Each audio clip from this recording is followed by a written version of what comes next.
Hi guys, good afternoon. જેમ બી જય શ્રી કૃષ્ણ. તમારા બધાના મમ્મી પપ્પાને ભગવાન લાંબુ આયુષ્ય આપે, મારી દિલથી પ્રાર્થના. ચલો ટાઈમ વેસ્ટ કર્યા વગર ફટાફટથી બ્લોગ સ્ટાર્ટ જ કરી દઈએ. આજે છે ને સાંજે 8:15 જેવું થયું છે ગાઈઝ, અને મેં બ્લોગ સ્ટાર્ટ કર્યો છે.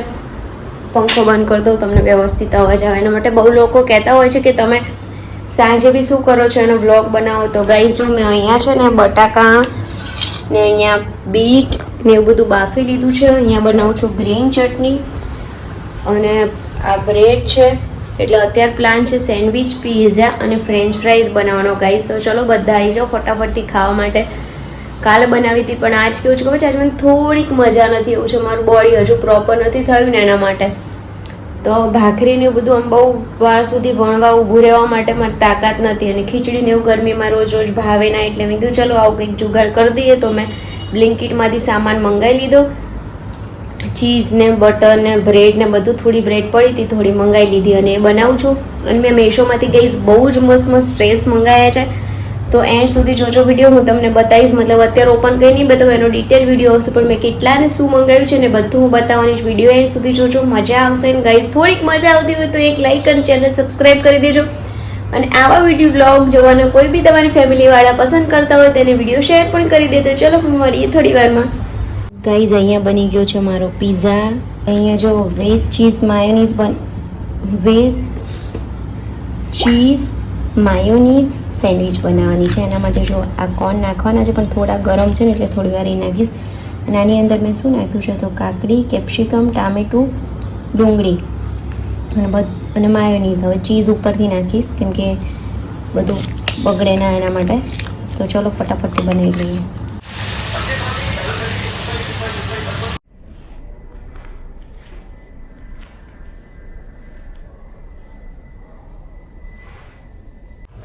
તો હાય ગાઈસ, મેં તમને જેમ કીધું હતું એમ કે મેં મેશોમાંથી બહુ જ બધા ડ્રેસ મંગાવ્યા છે. તો હું તમને બતાવીશ, સમર કલેક્શન માટે સ્પેશિયલી મંગાવ્યા છે.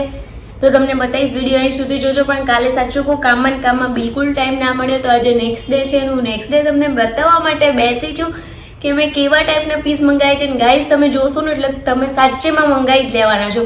લિંક ડિસ્ક્રિપ્શનમાં આપું છું, તમે ત્યાંથી બાય કરી શકો છો. પણ હા, ચલો જોઈ લો પછી બીજી બધી વાત કરીએ. સૌથી પહેલાં તો મેં આટલા બધા મંગાવ્યા છે ગાઈઝ. બધા સમર કલેક્શન માટે પરફેક્ટ પીસ છે. તમે ઓફિસ જતા હોય, રેગ્યુલર વેર માટે પહેરવું હોય કે કંઈ બી હોય ગાઈઝ, તમે ઘરમાં હોય ને તો પણ પ્રોપર કપડાં પહેરીને રહેવાનું. તમે જેમ તેમ નાઇટ ડ્રેસ પહેરીને રહો ને ગાઈઝ, એના કરતાં તમે જેટલા પ્રોપર રહેશો ને એટલા તમે થોડા એક્ટિવ રહેશો. મેં મારો પર્સનલ એક્સપિરિયન્સ તમારી સાથે શેર કરું છું કે હું જેટલી એમ પ્રોપર રહું ને તો થોડી હું નાઇટ ડ્રેસમાં રહું ને એટલે મને બહુ જ લેઝી ફીલ થાય. ચલો વાતો બહુ બધી નથી કરવી કેમ કે મારી પાસે તમારી માટે બહુ જ બધી વાતો હોય છે ગાઈઝ, પણ વાતો નથી કરવી. અને આપણે ફટાફટથી ચાલુ કરીએ કપડાં જોવાને. સૌથી પહેલાં આ એક છે ને હું તમને બતાવું છું કેમ કે આ મેં ઓલરેડી પહેર્યો છે એકવાર.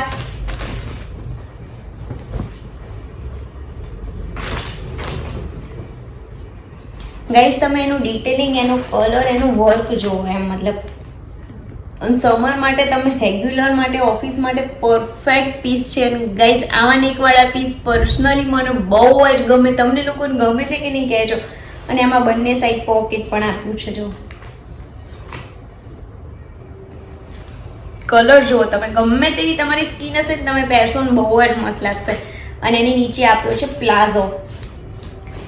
બંને સાથે પહેરવાથી ગાઈઝ એનું એટલું મસ્ત લુક આવે છે ને. જો સ્પેશિયલી એના પ્લાઝામાં નીચે આવો વર્ક પ્લેસ બી આપેલું છે ને એનાથી લુક બહુ જ ફાઇન લાગે છે ગાઈઝ. તમે આમ જોશો કેમ કે અત્યારે મારે લાઇટ બી એટલી બધી નથી ચાલુ. મેં કોઈ ફ્લેશ લાઇટ ચાલુ કરી કંઈ જ નહીં કેમ કે તમને ઓરિજિનલ કલર ઓરિજિનલ પીસમાં નથી. રિંગ લાઇટ બી ચાલુ ગાઈઝ, તમને થોડુંક ડર લાગતું હશે કેમ કે મને એવું હતું કે તમને થોડાક ઓરિજિનલ કલર બતાવું. અને એક વાત કહું ગાઈઝ, આ બધા પીસનો અલગથી એક મસ્ત હોલ આવવાનો છે, તો ચેનલ સબસ્ક્રાઈબ કરી લેજો. અત્યારે તો મેં 1-2 પીસ જે ખોલ્યા છે એ બતાવું છું, બાકીના તમને ઉપરથી કોતડીમાં બતાવું છું. બધા જ ઓપન કરી નથી બતાવતી. એનું મેઇન કારણ છે કે એનો અલગથી મસ્ત હોલ આવવાનો છે. અમુક લોકો એવા હોય છે જેને બ્લોગ જોવા નથી ગમતા, ઓનલી હોલ જ ગમતા હોય છે, તો એ લોકો માટે અલગથી બનાવવાનો છે.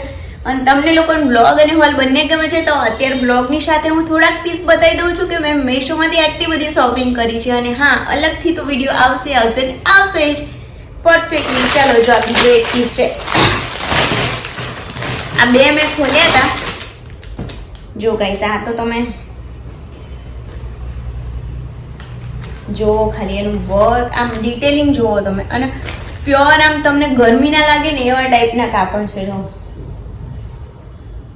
આમ રેગ્યુલર આખો દિવસ તમે ઇવન ઘરમાં બી છો અને પહેર્યું છે, તમે ટ્રાવેલિંગ માટે પહેરી શકો. તમે આનાથી તમે છે ને તમારી ટ્રેનમાં ક્યાંય વેકેશનની જર્નીમાં ક્યાંય જતા હોય તો તમે મતલબ ટ્રેનની નાઇટ જર્નીમાં બી પહેરી શકો છો. તમે ફ્લાઇટ લુકમાં એરપોર્ટ લુક બી કરી શકો છો ગાઈઝ. અને એનો નીચેનો જો પ્લાઝો જો ગાઈઝ, સિરિયસલી ગાઈઝ પહેર્યા પછી તો માય ગોડ, આ બે પીસ મેં પહેરીને ટ્રાય કર્યા છે, ઓપન કરીશ. અને આની ગાઈઝ કિંમત ઓનલી 300 રૂપિયા છે. 300 રૂપિયામાં સિલાઈ બી ગાઈઝ આનાથી વધારે થતી હોય છે. તો તમે ફટાફટથી જાઓ અને બાય કરી લો ગાઈઝ. મને આ પર્સનલી જોવો તમે થોડું કામ જો કેટલું મસ્ત લાગે છે ને.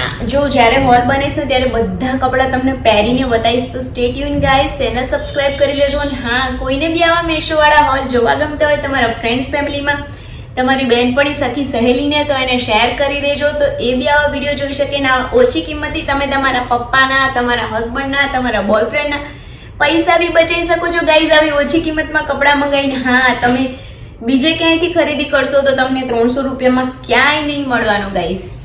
તો જાઓ જલ્દીથી જોઈ લો. આ બે પીસ છે ગાઈઝ. અને બીજા હું તમને જો એક આ છે, આમાં બી બહુ જ મસ્ત વર્ક અને બહુ જ પ્રીટી પીસ છે. એ હોલમાં આવશે. પછી આ બી બહુ જ પ્રીટી પીસ છે. આ તો મને જો કે મેં મંગાવ્યા છે તે બધા મારા ફેવરેટ જ છે, પણ તો બી ગાઈઝ આ બી બહુ જ મસ્ત પીસ છે. ખોલીને આવશે આખો વિડીયો. માય ગોડ ગાઈઝ, આ બી જુઓ તમે, બધા એના કલર તમે જોજો ને એટલા મસ્ત છે. ઓ માય ગોડ, હું શું કહું, મને આમ હું એટલી એક્સાઇટેડ છું પહેરવા માટે. આ ગાઈઝ મલ્ટી કલર જેવો, આ બધા પહેરવા માટે હું એટલી બધી એક્સાઇટેડ છું કે એની કોઈ વાત નહીં એમ. પણ અત્યારે આજે કેવું છે કે પરફેક્ટલી વિડીયો બનાવવાનો કોઈ ટાઈમ શેડ્યુલ મેનેજ થયું નહોતું. મેં કીધું તમને કીધું તું એકવાર તો બતાવી તો દેવા જ પડશે. પછી વિડીયોમાં બોલીને પછી બતાવું નહીં, એનો મતલબ કોઈ ના બને ગાઈઝ. એટલા માટે હું તમને બતાવવા માટે બેઠી છું. પંખો ને બધું બંધ કરીને બેઠું છું. તો જુઓ મને પસીનો, આમ બી મને ગરમી બહુ જ લાગતી હોય છે ગાઈઝ, એટલે પસીનો બી થાય છે. તો ચલો પાછા મળશું એક નવા વિડીયો સાથે. અને હજુ ત્રીજી વાર કહું છું ગાઈઝ હું કે સબસ્ક્રાઇબ કરજો. અને મસ્ત વિડીયો આવવાના છે, મસ્ત. અને હું બધા પહેરીને બહુ જ મસ્ત રીતે બતાવવાની છું તમને. તો સબસ્ક્રાઇબ કરી લો. જો પડવા બી લાગ્યા કે પહેરવા લાગો એમ કે છે. તો ફરી પાછા મળશું એક નવા વિડીયો સાથે. ત્યાં સુધી તમારી પ્યારી અપેક્ષાના ભાઈ જય મને જય શ્રી કૃષ્ણ. મને ખબર છે કે મેં લાઈક કરવાનું કીધું છે પણ ભૂલી જ ગયા છો. તો જ્યાં વિડીયો બંધ કરતા પહેલા એક લાઈક કરતા છે. ફરી પાછા મળશું નવા વિડીયોમાં. ત્યાં સુધી by guys, love you, by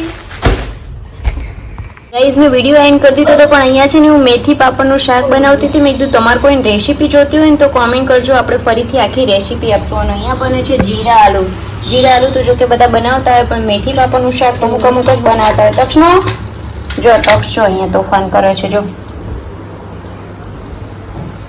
એટલે તમારે કદાચ કોઈને રેસીપી જોઈતી હોય મેથી આલુની, કોમેન્ટ કરી દેજો. આપણે મેથી આલુની રેસીપી આપશું. આમ તો મોટું કહી દઉં તો મેં છે ને તેલ મૂક્યું હતું. તેલ મૂકીને એની અંદર થોડું લસણ નાખ્યું, ઝીણું સમારેલું ટામેટું ચડી ગયું એટલે મેથી થોડી 2-3 મિનિટ ચડી ગઈ એટલે પાપડના કટકા કરી નાખ્યા. આપણે જે મસાલો રેગ્યુલરમાં કરતા હોય એ મસાલો, બસ એટલું જ કર્યું. પણ તોય ડિટેલ જોઈએ તો કહી દેજો. આ પંખો બધું ચાલુ છે, થોડું બેકગ્રાઉન્ડ નોઈઝ આવે તો પ્લીઝ ઇગ્નોર કરજો ગાઈઝ અને સપોર્ટ કરજો. ચલો બાય.